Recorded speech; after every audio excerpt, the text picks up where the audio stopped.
تفتكروا ايه اللي بيخلي اتنين كانوا بيكلموا بعض بالساعات قبل الجواز بيسكتوا بعد الجواز ومش لاقيين كلمة واحدة يقولوها لبعض؟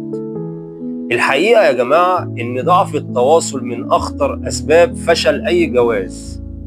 الدكاترة بيقولوا إن في نسبة 65% من مشاكل الطلاق أصلها إن الطرفين ما بيعرفوش يتكلموا صح أو يسمعوا بعض صح. خلينا أديك مثال. زوج راجع من الشغل مرهق ومراته مستنياه تحكي له عن يومها وتفاصيل يومها. هو عايز يرتاح وهي عايزة تتكلم، بدل ما يسمعها بيقول لها بعدين لما ابقى فاضي مثلا.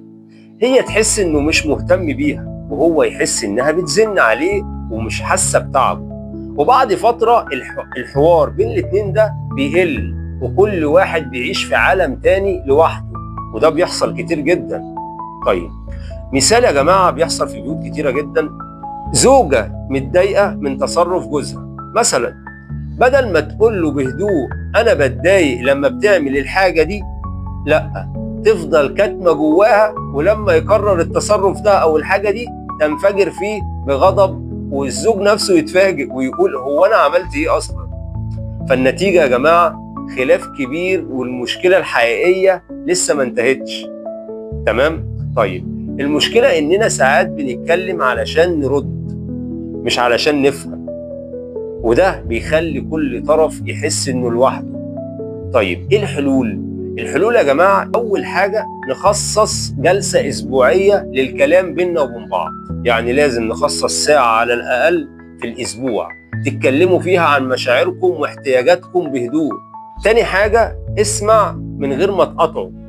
لما شريكك يتكلم او انتوا تتكلموا مع بعض ما تقاطعوش بعض، خليه يخلص وبعد كده نرد. تالت حاجة استخدم كلمة انا مش انت. يعني مثلا بدل ما تقول انت عمرك ما بتسمعني، قول انا محتاج انك تسمعني اكتر. الجملة بتختلف يا جماعة.